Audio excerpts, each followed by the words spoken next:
matter your family history or your genes, our guest speaker today believes that it's not all downhill from here and that your best years are in front of you, not behind you.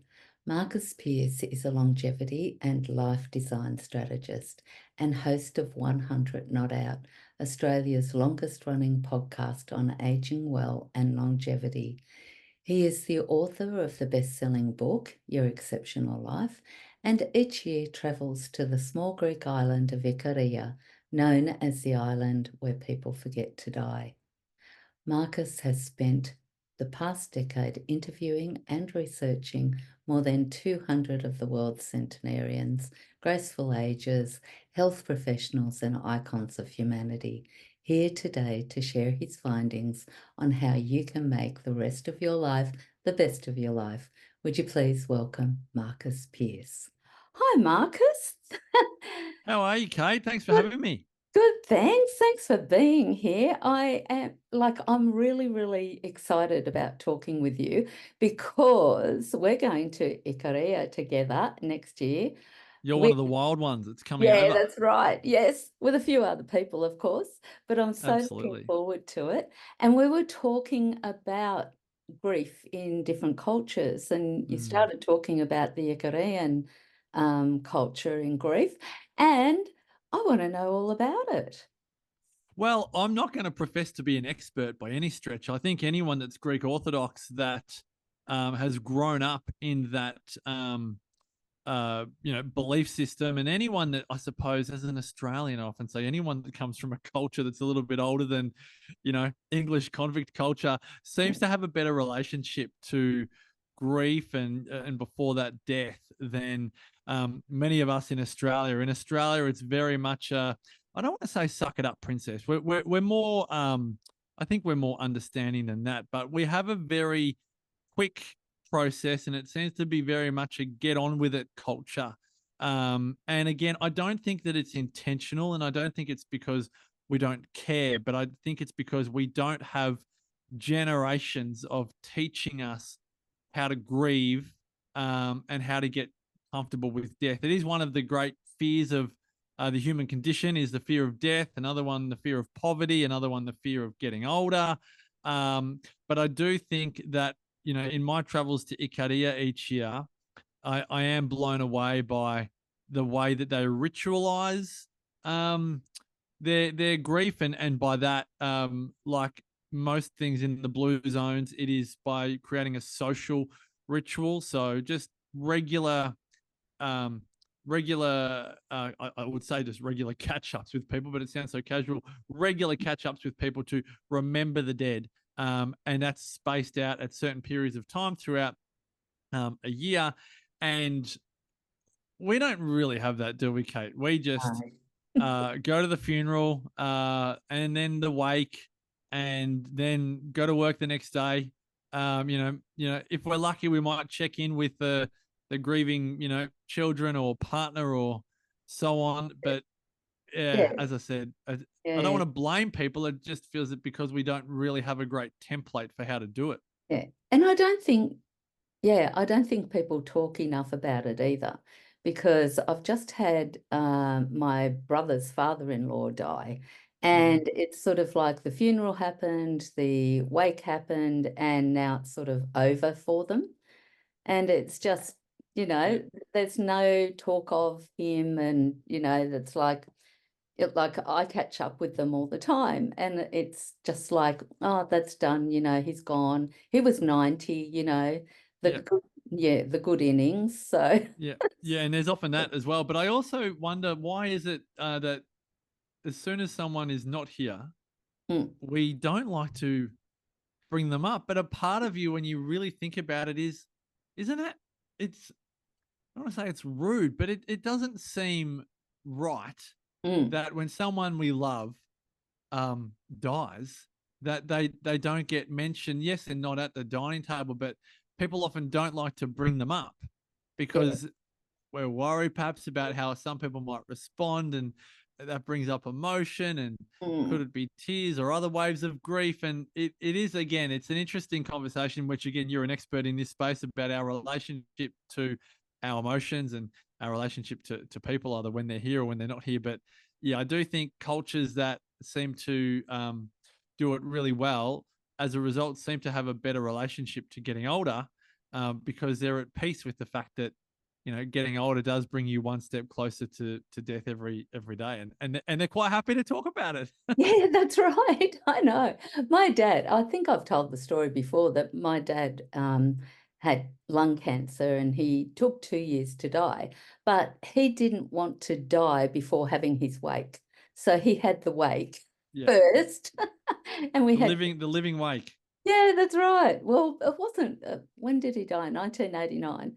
And I just thought, that's such a great thing because he wanted to hear all the great stuff about him that people don't tell you when you're alive. Hmm. So it's like, And that's the other thing. We say mm, all of these things about people when they're not in the room, yeah, but we're too socially awkward to say it to people when they're right in front of us. yeah, yeah, Um, yeah. Anyway, again, I'm yeah. no psychotherapist or expert in grief as you are, so I Mm, find it tricky to.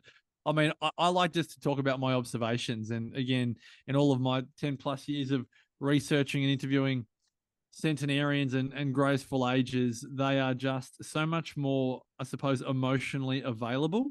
mm, Um, and whether that's because they know their days are numbered, but they're, again, the ones that I've connected with over the years have been more than happy to tell you what they think about you or something else, good, bad, or otherwise, yeah, because they know, they're on the home stretch. So yeah. yeah, that relationship we have to life and death is a really, nuanced one for sure. Yeah, that's right. Yeah, people get worried about reactions, I think. And I know, like the older generations that I have in our family, because we're a big family and we actually meet once a year in November, take over a caravan park. And, Nice. like my uncle has just turned 90 and he's had his birthday. So it was so funny. Last year, he was 89 at our get together. And I said, "Oh, you're still here." And everyone went, "Oh." And I thought, Nice bit of banter. "I know." And he went, "Yeah, yeah, I'm still here." And I said, "Well, you better be here next year too." And he That's went, it. "Yeah, yeah, I will be." But I thought the reaction I got from that was just hilarious, Yeah. that Yeah, he that's the knows thing. he's We're going happy to to die. banter about the football, but we don't want to banter about Yeah, life, and yeah. and And become a death. little bit oversensitive. Yeah, that's right, exactly. I think, yeah, people don't know how to take it either. And I think because we're not authentic with people, that it sort of gets looked over, I think. So, Yeah, yeah, and to what we were saying earlier, people find it more, for some reason. Again, you probably can explain it better than I can, but we find it more authentic, to use that word. No, we find it easier yeah, to be more authentic about our feelings for someone when they've died rather than when they're alive. So I wish I had told them more how much I appreciated them or how much I yeah, loved that person. I wish I'd told my mum or dad more, thank you for whether it was the way you were raised or schooling or opportunities in life or whatever it is. And again, what is frustrating, I suppose, for many people is that there's nothing that you can do when someone has passed away in terms of that, they're not looking you in the face. You can go down that beautifully spiritual rabbit hole of connecting with people when they have passed away. But more than anything, and I think most of us have experienced this at least once in our life, where when people do die, it does give you a wake up call as um, to be more honest with yeah, people. People often say if you hear of someone passing away suddenly, particularly if it's a child, it's like, hug your children tonight. You'll often hear that when a child passes away, no matter what's happening. If the kids are giving you the heebie jeebies or whatever, make sure you hug your children tonight, because it's a reminder that life can change in yeah, an instant.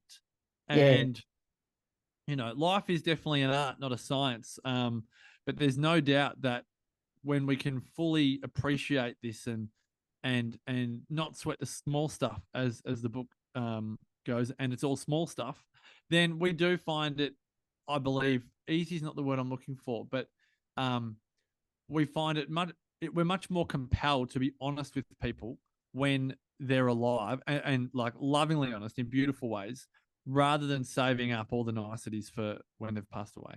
Yeah, yes. I would love people to be real. I love people who are just straightforward. I really are. And, if I ask a question, I generally say, do you want to really hear the answer?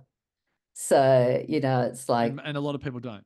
yeah, that's right. And yeah, and they have a choice. Do you want to hear the real answer or do you want to hear what you want to hear?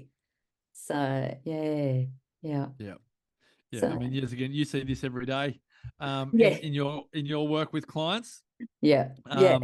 Um, so that's, yeah, it's an interesting one because you often hear, even just in personal growth and life design, that people, yeah, they want to live a great life. A lot of my clients it's more about they want to, generally I'm working with people that are either, yeah, confused or at a new chapter of life and they're unsure which way they want to go about it, or they're overwhelmed and they want to find some calm, or they've been lost in their identity as either a parent or in a business, and they're trying to find themselves, so to speak. And a lot of the time people might know where they're at. They're lost or they're confused or they're overwhelmed, but not everyone's prepared to do the work. To Yeah, what you just said, not everyone's prepared for the answer. yeah. Life will give us pretty brutal feedback at times, and I often talk about, there's 8 areas of life, and there's consequences to being mediocre in any one of those areas, and no matter how great you are in 1, 2, 3, 4, 5, 6 areas of life, if you are not great in one or two, the consequences of that will come, will destroy all the areas of your life that are great. And Mm, to mm. your point about not wanting to know the answer, we can't sweep things under the carpet, particularly as we get older, because the universe, karma is a something, as some people Yep. say, and the universe has a way of bringing some equilibrium into our lives, whether we like it or not. And so, whether it is around our relationship to others whilst we're alive, whether it is around our relationship to ourselves, and so on, there is, yeah, I mean, no one wants to get hit by the karma bus. It's always a blessing in No. disguise when it happens, but there is a real, I suppose, courage in being honest with yourself, particularly about where you are right now. Mm, mm. Like you just said, Cait. There's no use saying I want to ask a question, but I don't want the answer, Yes, that's because right. you know, in order to want the answer, you got to be courageous enough to ask the question. So, Yep, that's um, for sure. Yeah, so yeah, important. yeah, yes. And it's like, living your exceptional life. It's which is what I'm doing with you at the moment, which is surprising to me that I'm not conscious of my everyday life, that I'm sort of getting up, doing stuff because I've done it, because it needs to be done, and sort of not doing exactly what I want to do, more Yeah. like what I need to do. What specifically would you say you haven't been doing that you would want to because you've been on autopilot? Oh gosh. Uh, I think you're going to hold this to me, aren't you? This has been recorded, so Yeah, everyone's that's going to hear right. it now. Exactly. Because the thing is, the thing I want to do, if I made the time for it, like go to bed at the right time every night, not continuously working, Yeah. then get up at 5 a.m. every single morning. And then, it's like I love sitting outside and just watching the sunrise and being with my dog, having a cup of tea. And sunrise is like a meditation for me. Mm-hmm. And then painting and then writing. I do that Uh-huh. some mornings, but not every morning because maybe I've worked till 11:30 the night before, but I Yeah. have to get up at 6 a.m.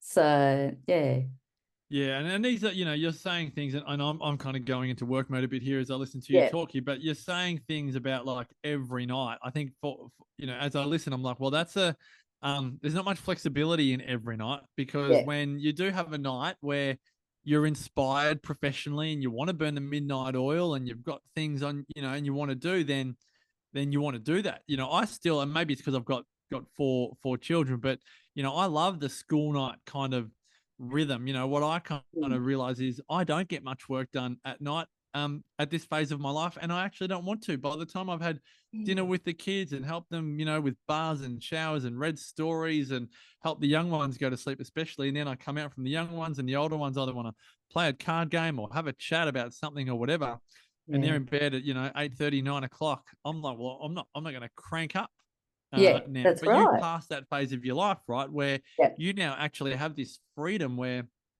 freedom's not the right word, but you got this. It just sounds. I sound like a parent with no freedom. You've got this choice where you can Yes. dedicate the night to personal leisure. It could be to professional pleasure. You could be working as much as you like. You could go to bed at 7 o'clock. You could go to bed at 10 o'clock. It doesn't really matter. The canvas is blank and the choice is yours. But Yeah. what you're observing is those choices, and sometimes it's the overwhelm of choice, does have a consequence in the morning, because based on what you're saying, it sounds to me like your mornings are pretty sacred. Like Yes. you actually love that morning rhythm, and you kind of know exactly what it is. Up at 5, walk outside, take a seat, have the dog buy me a cup of tea, watch the sunrise. Once the sun's risen, do some painting and some writing and start the day. I mean, that just sounds Yeah. divine. I feel like I'm at a wellness retreat every Yeah. morning, having your morning rhythm. Yeah. Bit different to mine at the minute, I must tell you. Yes. But if that is important enough, it's like, okay, well, is it a 7-day a week thing? Because I would argue, well, again, what if you get invited to a dinner party and you come home at midnight? What if you want to stay up till 11:30 doing something? Is it more? I know for me, I'm all about 5 nights a week. I'm Sunday night to Thursday night. I'll read a book. Mhm. Once the older kids are in bed, I'm reading Captain Corelli's Mandolin at the minute. Oh, I'll wow. read a chapter or two of that, get a bit sleepy, and go to bed. But Yeah. on Friday night and Saturday night, I love nothing more than turning on the TV and watching the football. I just like to switch off from the week, and that might be till 10:30, maybe 11 o'clock if my team's playing and winning. Um, but if I did that every night, I don't think it would be healthy. And No, this that's is right. the consequence, because like you, I have some pretty solid morning rhythms that I like to have. And if I went to bed too late too often and I Mm. didn't have them, I'd not only get annoyed, but I wouldn't have the benefits that they give me. So I kind of like to put ... most of the time Yeah. behind most things in life, of the things that we want. Yeah. Um, and yeah, getting up at 5 o'clock is one of those things that I love the idea of. but again, Oh, with everything else that happens, it doesn't always happen. So yeah. yeah, what I love more than anything, Kate, is you really know how you want that to go. So that's Yeah. what most people, I'm sure you'd agree, that's what they struggle with. Is you've got so many choices. Do I do my gratitude journal in the morning? Do I have a green juice first? Or should I have some lemon water? Do I do aerobic exercise, or should I do some anaerobic? Do I meditate before I do yoga? They're all so overwhelmed. It's like, oh my Yeah. gosh. But actually getting the clarity on having some steps, alarm off, or if you have an alarm, up at 5, sit outside with the dog, cup of tea, sunrise, paint, right, start the day. It's like, wow, Yeah. you know, Yeah. Yeah. yeah, Yeah. And I think I'd appreciate that more, having it a few times a week rather than every single day. And I yeah, think it's mindset as well. Like we're in this hurry, hurry, hurry mindset. And it's like, I like to start my day off really slowly. yeah. But and I, before you spoke about that, I wanted it every day. And then I thought, I want to appreciate it every day, probably, because then, it's just every day then. Well, using the 5 a.m. wake up example, there's a great productivity guru, Brian Tracy, been around for years. You might even know his work, and Yes. he often spoke about the wake up time. But he said, I'm not going to get the quote correct, but definitely he was saying Saturdays or Sundays, he loved to sleep in. Yeah. So he's one of Yeah. the biggest productivity, experts on the planet. I always remember two things. He said many things, but two things that I love is, yep, have some downtime, like weekends, recovery. So I don't set an alarm on Saturday or Sunday morning. I Yeah. still like to exercise first thing in the morning, but it Mhm. doesn't have to be at 5:45. It can be at 6:45, and that's okay, unless my kids have sport on or something. Yeah. Yeah, so sleeping in. Oh, and the other one, he always said one of the greatest, time savers you can have from a productivity perspective with your kids is to spend time with them. Yes, that's right. Exactly. I you know. know, and And it's like, yeah, oh, yes, okay. So yeah, spend time with your kids. And yep, that's how you save time, so to speak. that's right. So, you save time cleaning up messes in life by spending time with them. And ideally that means they won't, mess up so much. Yep. So yeah, I think I Exactly. really love it's an Yeah, interesting conversation. I know. That's what I miss about being a parent. But I so enjoy being a grandparent now. It's so different and so more wonderful seeing your children grown up and being parents themselves. Yeah, yeah. I Yeah. don't want to wish my life away, but we just had our son, Tommy, who's just turned 8. He went up to the Currumbin Wildlife Sanctuary with Nana and Pa yesterday. It was like his birthday present from Nana and Pa. Yeah. And they got to have a whole day with one child. We've got 4. They just got to have one-on-one time with Tommy, and Tommy Yeah. got to have one-on-one time with them. And they see a part of Tommy that they don't get to see because he's normally bouncing off brothers and his sister Maya. Tommy gets to have that, just uninterrupted attention. Mm. And like you said, Sarah's mum and dad, dropped him off last night, and you could just tell their grandparent bucket Yes.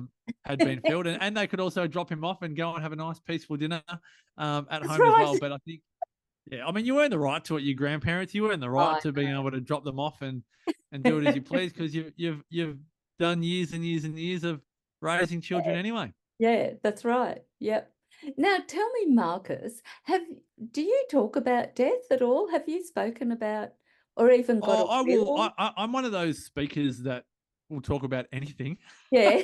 but I would weave it in. I'm a really big fan of Bronnie Ware's top 5 regrets of the dying. Yeah. Bronnie's Oh, also a yeah. dear friend, and it's the fastest translated book in the history of Hay House Publishing, 29 languages in oh no, I think it was anyway, very quick and Yeah. faster than Deepak Chopra's work and Wayne Dyer's work and so on. But that conversation around we're all going to die, Yes. and Bronny's really big on turning regrets into mistakes. Yeah. So if you do regret that you lived your life according to the expectations of your parents, or if you didn't, if you feel like you regret not having enough fun in your life or working too hard or whatever it might be, like whilst you're alive, you've got time to not let those regrets fester, but to transform them into mistakes because mistakes are the Mm. things that we can learn from, Yeah. and they're blessings. And there's that great line that I think it's often attributed to Nelson Mandela, like you win or you learn. You don't Yes. win or you lose, you win or you learn. So mistakes are a great opportunity to learn. Yeah. And if we can treat them that way, knowing that death is always upon us, I love that type of messaging. So yeah, Mm. so do I want to talk about death? Not necessarily for 40 minutes at a time, No. but well, just as in terms of a keynote, being often 40 Yeah. minutes. But I do love to talk about it in the context of do an exercise I like to do with clients called 180 Days to Live.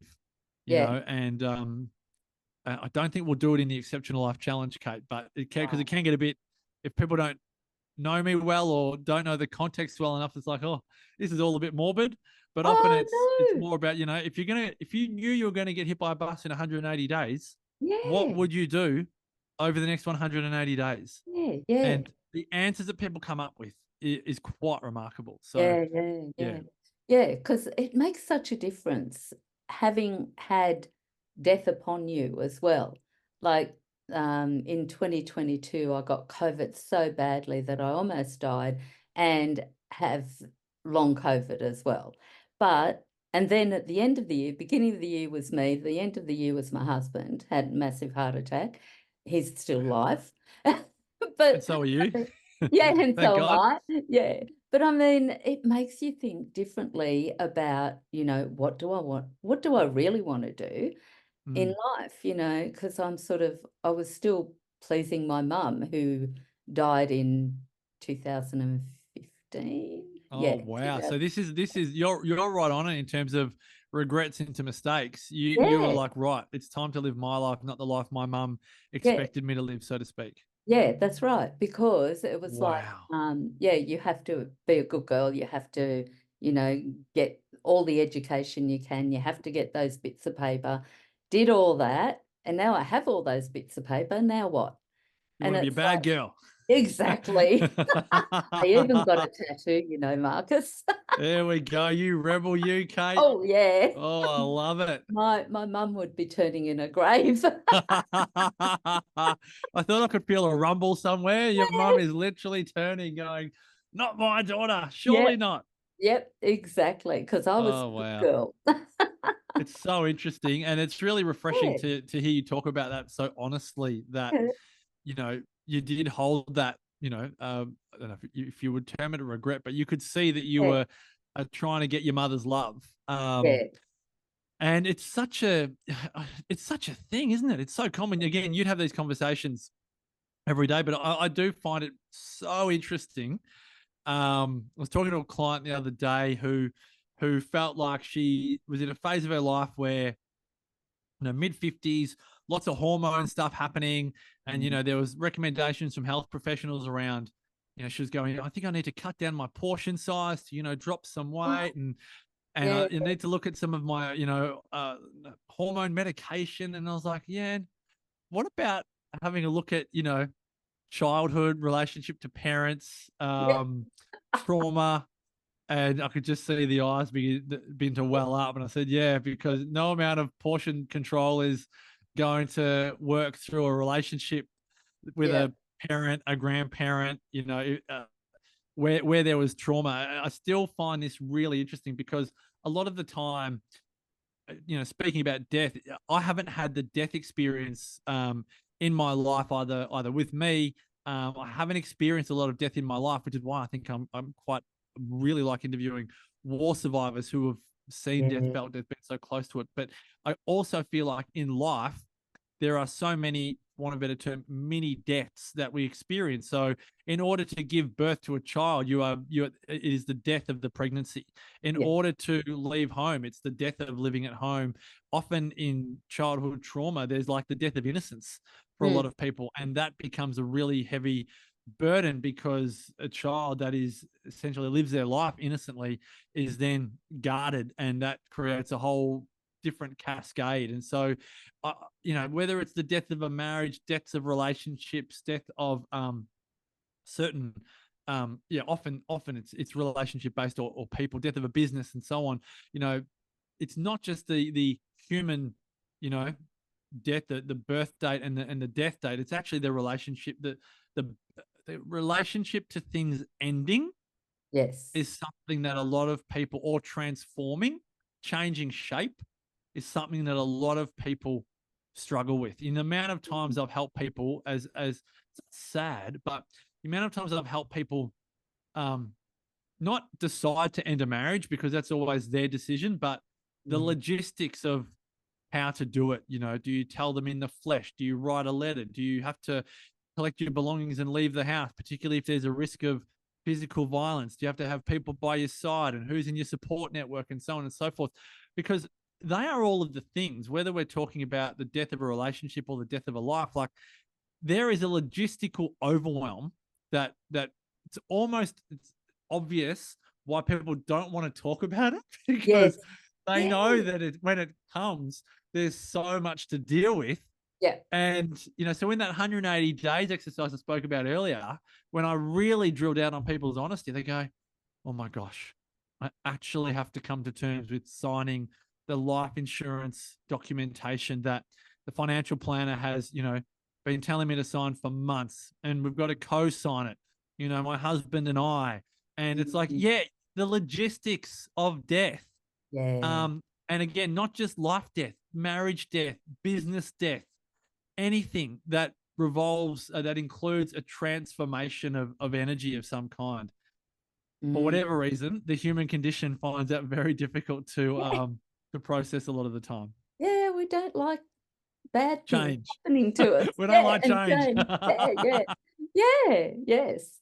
Yeah, I'm reading this book at the moment called Life is in the Transitions, and he Hmm. talks a lot about that. I can't remember who wrote it, somebody Feiler, Feiller. And he talks about transitions as life quakes. And they're I love just, that. yeah, Yeah. it's really, he explains it really, really well. I'm just really enjoying the book right now. Yeah. But yeah, it's just little life quakes that sort of, There's also the poem or the book or the something mm, speaking to what you're talking about, the dash, like life is nothing more than the dash between your yeah, birth date and your death date. So, yeah, make the dash is a transition as much as anything, right? yeah, It's the gap between your birth and your death. And that transition could be 100 years, it could be 100 minutes, and anything in between, 100 seconds. But, that kind of is what life is, isn't it? And we yeah, do get obsessed with the final years or the final chapter of of life, if you know what I mean. mm, Quality of life and all the things that go with it. But I know we're having a bit of a philosophical conversation here, Cait, but that element of transition is massive. You see it in labors. That transition when a birthing mother is transitioning and the child is crowning, and just mm, the crisis of confidence that can come in the birthing mother at that time, mm, um, is because the change is so wide. That's the point. It's generally 7 centimeters dilated when the mum's going, I can't do it anymore. yeah, I can't do this. I can't, and it's yeah, because that transition is so intense and full on. And that's obviously different to death, but at the same time, we need to have these difficult experiences in our lives to, I suppose, develop that muscle, um, yeah, to fully embrace it. yeah, that's true. That is so true. Yeah, yeah, gosh. Having some good chats in here, aren't we? Yeah, yeah. Good Just old conversations with Cait. yeah, exactly. Yes. Yeah. Because yeah, I love talking with people. I really do. And I grew up like we were on a like property, and our grandparents lived up the hill from us, and they were Dad's parents. And I know my mum and my nana didn't get on that well, but my mum was an extremely harsh woman because she was raised that way as well. And she didn't particularly like me because I wasn't perfect, as Mm-hmm. she was told she wasn't perfect Mm-hmm. either. And she wasn't a boy and all that sort of stuff that happened with her dad. Yeah. And I used to run up the hill like there was a path between our house and Nana and Granddad's house. And I'd go up there and I'd tell Nana all my woes. And then Nana got dementia. And once she got dementia, she saw me as mum. And I had a 2-year-old daughter as well. And Wow. used to go in and she'd yell at me for being so horrible to me, and just, love so much on my daughter.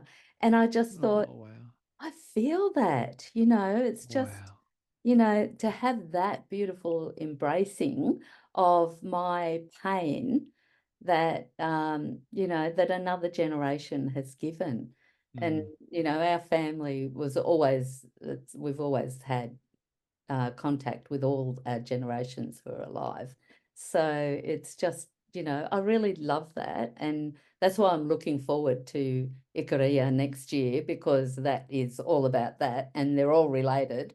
So it'll be like being with my family. You'll absolutely love your time in Ikaria, because yes, Yeah, we will be in the village of Nas, where there's about yeah, 75 people in this little village. It's where National Geographic did all their initial research to identify Ikaria as a blue zone, and they are all related: second cousins, third cousins, aunties, uncles, children, grandparents. It's amazing, and whenever you doubt it, you go, how are you related to yeah, them? And they'll go, well, I'm the third cousin of him over there, and he's married to my sister. yeah, Oh my yeah. gosh, it's phenomenal. Doesn't stop. Oh, so yeah, because I really feel, I feel the love of the intergenerational stuff. Yeah. And I really miss it with my children because they didn't live with me with their children as well. Hmm. Um, and it feels so lonely at times, because we have to ring one another to be able to talk, have deep talks, or Yeah. see one another, or, to have deep talks. Yeah. Whereas I just went up that little path and Nana and Granddad were there, And then Yeah. over the holidays, I'd go to my other grandparents' place, who I was really close with, my granny. And, I'd spend all the holidays there and learnt so much from them. That's the Mm. thing. They're the It wise. is one of the more sad, sad is a very strong word, but it is one of the sadder parts of the modern life that, you know, it it is more difficult, and a lot less likely that we are going to grow up around um, the different generations. So, look, you can look at above or below. It's so much less likely. Or even I talk about like a 5-pointed star for relationships: parents and grandparents above, and then siblings, or intimate partner to the side, and then children below. And it's just so much more difficult to comprehend that, yet you would be living not near your children or not near your parents or grandparents, whereas not too long ago that was just how it was. Everyone Yeah, lived near yeah, each other. And I know Sarah and I lived in Ireland for a year, and the way they do it, they just build another house on the block. yeah, you yeah, know yeah, and there, it might have just been one house on 10 acres, and then a few generations later there's 6 different houses on that block, and they yep, all just live there, and that's how they do it. And it yep. kind of just makes sense, but it's not the way it is for many of us. So No.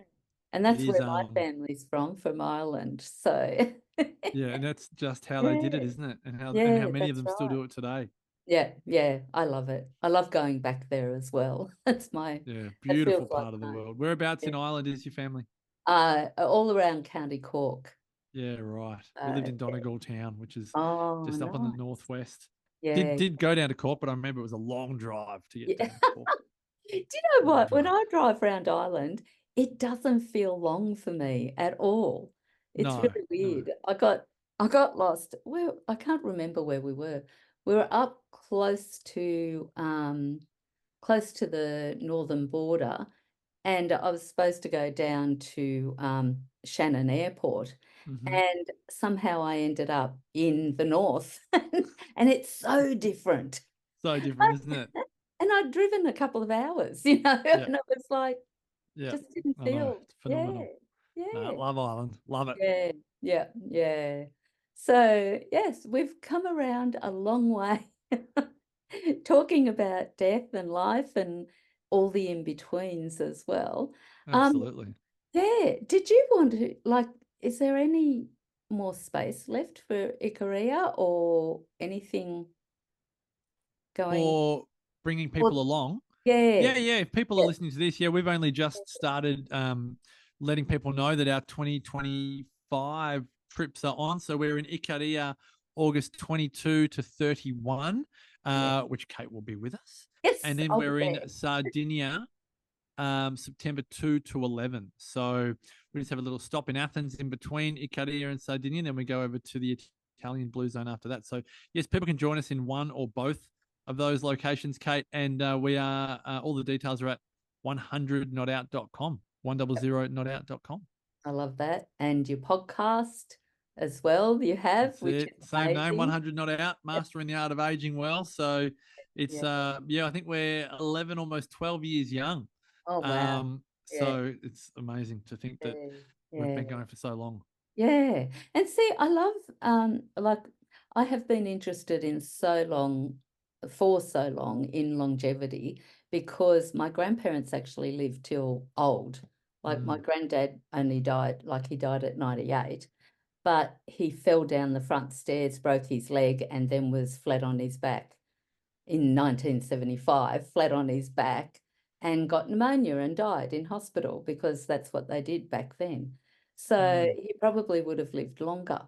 yeah, But yeah, I've just really, I want to live a long, healthy, good life yeah, and not have dementia and, just not not be yeah. old.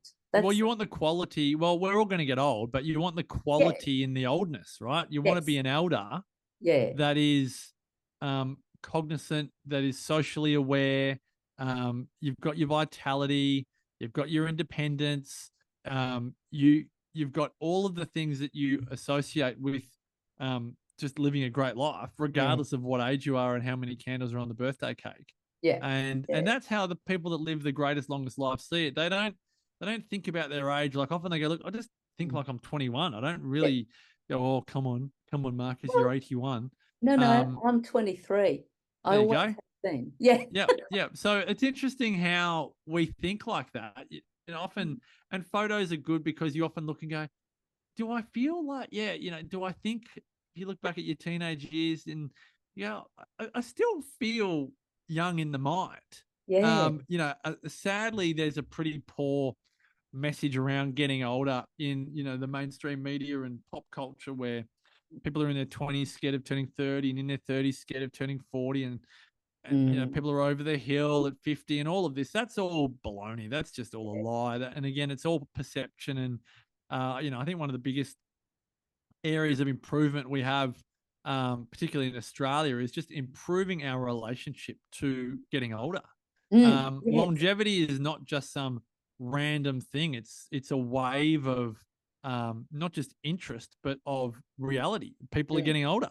So who wants to have the 12.1 years that statistically people experience? No one wants to get to almost 71 and enter a 12-year, adventure or final chapter of life that just gets worse and worse. Yeah. Most people I speak to want to go out on top. They want to be living a great life and either die in their sleep or die suddenly somehow. Yep. But do it having had a really healthy time of it Yeah. in the lead up. And I just think that's no matter how conservative someone is, they still want quality of life in their quantity of life. And it's just whether they believe they can have it or not is Yeah. where the game is. It's a bit like what you said earlier. It's like, I want to live a great life. It's like, well, do you want to know? Do you want to do the work to live a great long life? And they're like, oh, that's hard. It's Yeah. like, yeah, well, I you know, know, but you have to be. longevity will happen to you. Yes, Quality of longevity happens by you, that's and right. that's just the way it is. It's the way it always has been. Yep. Um, it's not, it's not the longevity that we want. It's the quality of life. Yeah. And that's an active job. We've got to be physically active, socially active, have a compelling reason for getting out of bed each day. And yeah, I think we've really got to own that if we're going to live our exceptional life. Yeah, that's right. And living consciously, I Mm, think, is the, absolutely. yeah, because I find myself living so unconsciously, just Yeah. doing stuff. Well, So, the work that you've been doing with me, it's all about Socrates' one liner, the unexamined life is not worth living. We've got to mm, examine our lives more. That is living consciously. We've got to go inside and ask ourselves, why do I do that? Why do I say it yeah, like that? Why do I believe that? And where do those beliefs come from? And like, if we don't live consciously, if we don't examine our lives, if we don't, look under the hood, then you do get to 71 and go, oh, I've come down to the bakery to buy the bread, but I don't know how to drive home. I don't yes, know where I live. Like, you don't want that to happen in your life. mm, The sad mm, stories of someone going to cut a mango and then forgetting how to cut the mango, and then they're on the slippery slope of dementia. Like, that's not how you want it to go. And it's also not a lottery as to whether that will be you or not. There's enough research out there now to show that we very much have control. And if you don't like that word, we have a high degree of influence over not just our health, but our quality of life. And so, yeah, I think, for those people listening or watching that really want to have that consciousness, I implore them to don't let anyone tell them they can't do it. Go out yes, and make the rest of your life the best of your life. No one yeah, else is going to do it for you. That's for sure. exactly. I was just going to ask you to say that, Yeah, and you it has to said be it. done. Has to Exactly. be done. Yeah, yeah, yeah. Well, I think that's a really good note to end on. Thank you so much, Marcus, for Oh, taking thank you, Cait. time. Thanks for having me. Yeah, thank you. I will talk later. All Bye. right, take care. Bye bye.